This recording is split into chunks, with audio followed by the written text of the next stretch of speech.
Welcome to Big Red Leads. I'm Big Red, getting you and your business back to the black. How's everybody doing today? Hope everyone's doing well.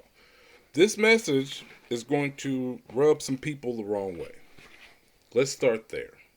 I'm just being honest. It is. It's going to rub some people the wrong way. But I want you to really think about it in this sense. Have you ever hung around somebody who is very lethargic when it comes to every aspect of life, but except for going to their job? They live check to check. They are way out of shape. And they don't have energy to do anything as far as what life presents.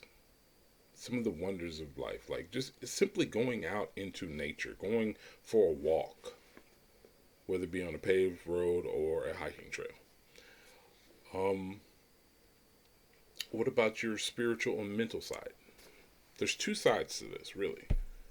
You have spirit, you have mental capabilities, information that you gather, and then you have the physical side. Your physical body plays a part in this. This plays a part in this. In everything that you do. Understand, if you live in let's say, a one bedroom apartment, and your TV takes up, let's say, 60 inches of that apartment, you're not winning. And I don't mean that to call. I'm not calling people out. I'm not I'm not downgrading people, because here's the thing: if you are progressing at whatever pace it might be for you, if you're progressing, congratulations. That is a big chunk of what life is about. Becoming better, becoming the best version of yourself. Let's start there. However, if you are not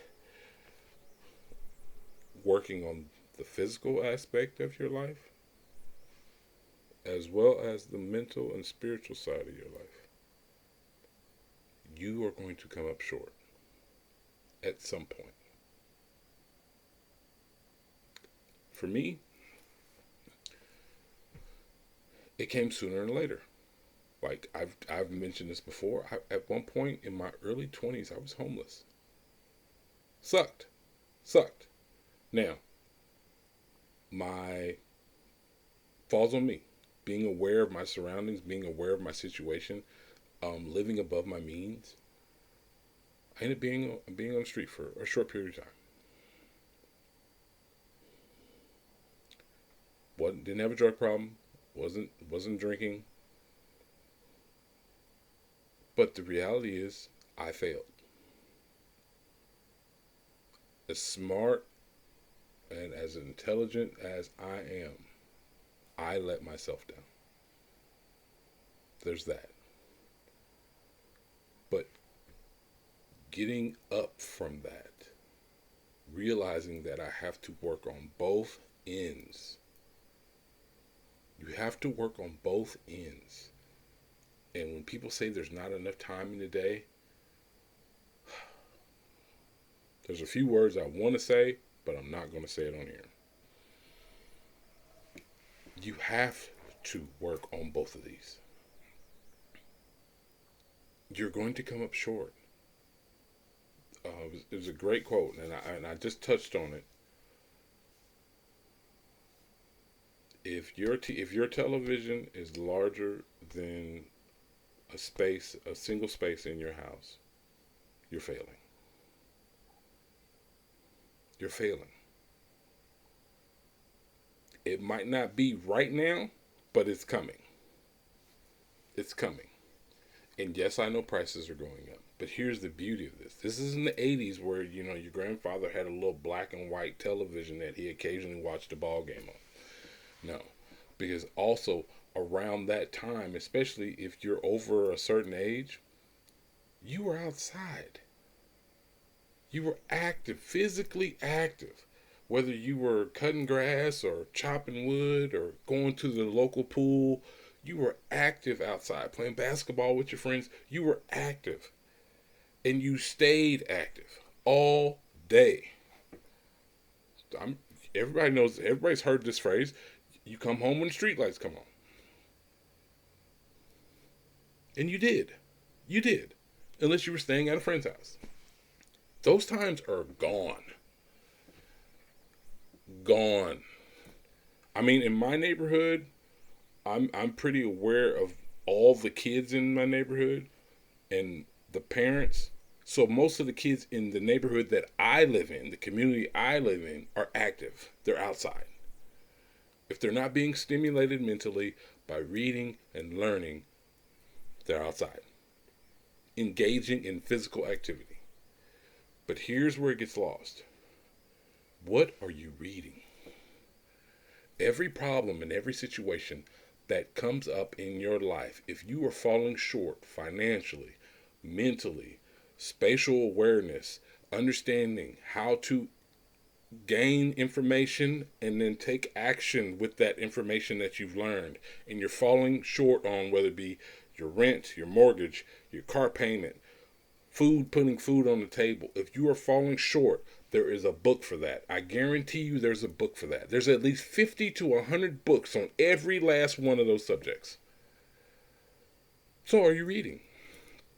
Or do you fall into the category of less than 3% of all Americans have a library card? I've had a library card since I was a little itty bitty boy. You have Amazon now. You can order books.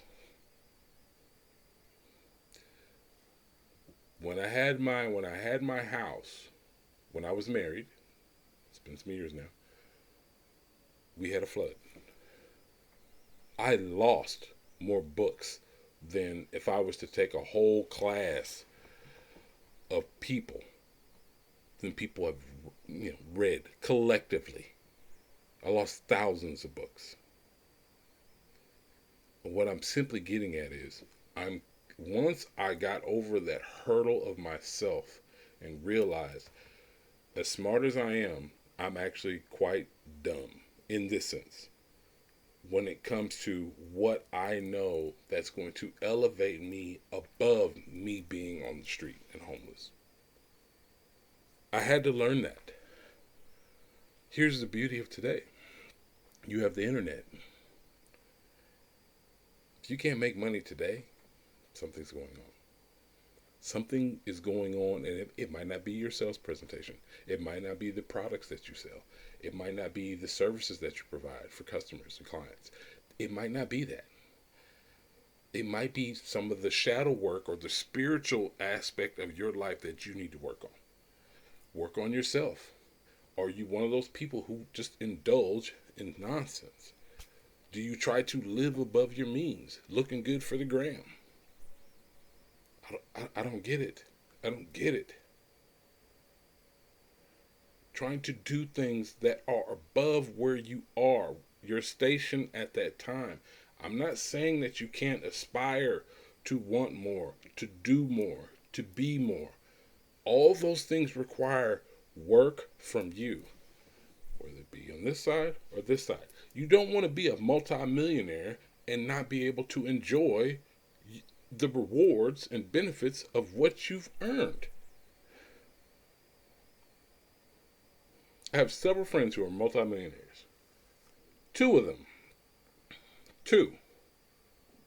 are so physically out of shape, they can barely walk up a flight of stairs without being out of breath.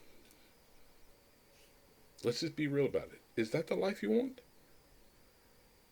Or do you want to actually enjoy the rewards that come from your hard work and effort?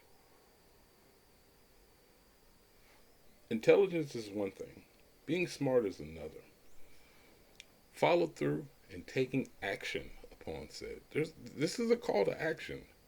What books are you reading? If it's not on this side, are you physically active in your life? When's the last time you had a salad?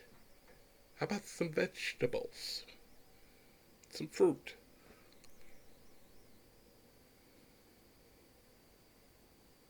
The fact is, I'm not going to hit you with a bunch of, just numbers, but the fact is, one out of every three men, no, what is it? One out of every three men? No, it's one out of every three women will get cancer.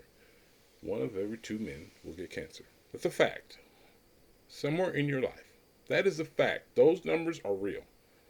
So, are you doing everything you can to, quote unquote, reduce that percentage? Are you taking care of yourself? Are you putting yourself in the best situation, in the best light to live a long, healthy, fulfilled life? Because if you're struggling and you don't have any means to, quote unquote, ease that stress of everyday life, it's only a matter of time before you're taken out. Now, I'm not saying this to scare people, but what I am saying is do more. Whatever your pace is, your pace is. But if you're not doing anything to progress and become better on both ends of the spectrum, what are you doing? Entertainment should be after a hard day's worth of work. Now, let's be honest. The world is softer than it's ever been. Soft. Take you out to the woods, drop you off, and you're in the middle of nowhere. Do you know how to build shelter? Do you know how to get water? Do you know how to clean and catch fish? Most people don't. Let's be real about it. If the world were to break out today in pure chaos, let's say worst case scenario, war or something like that, most people would be gone within the first day. Because we're soft. Most people have become complacent. You're working a job that pays you just enough to put a little something aside, but everything else is pretty much paid for, and then you have enough to eat and occasionally buy yourself a nice little outfit. If that's the life you're living, do you want more? Do you want more? In all my years of coaching, I've come across maybe six people, six clients. We're talking almost 17 years, who did not want more for themselves. They wanted more for others in their life, their family, their children. If you're not doing it for you, then who are you doing it for? And realize that you're being selfish by not providing those things that you claim for the others in your life. Love you all. I'm going to end this here.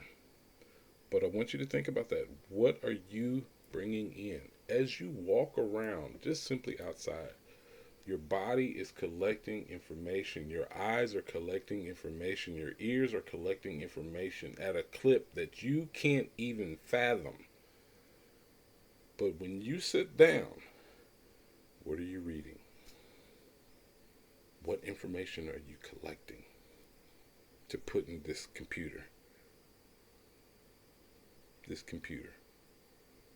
Into this database? And are you actually following up on it, taking the information that you learned and gathered and applying it physically? Are you putting something new into the world? Are you bringing something new to the world? Are you bringing something new to your world? Maybe it's another revenue stream. Maybe it's helping out in your community. Whatever it might be. The growth is there. The possibility is there. But what's easy to do is also easy not to do. Love you all. Have a great day. This is Big Red signing off. Pick up some books today. Go for a walk today. Both of these have to be working. They could be working very slowly. You could be reading and getting connected to nature, getting, closer to God, things of that nature. You could be doing this very slowly, minimal. Same here. You could be just going for a walk 3-4 times a week. Short walk. as long as you are physically and mentally pushing yourself to be better. Like I said, love you all. Hit the like button. Subscribe to the channel. This is Big Red signing off, saying peace. Have a great one. Love you, my friends.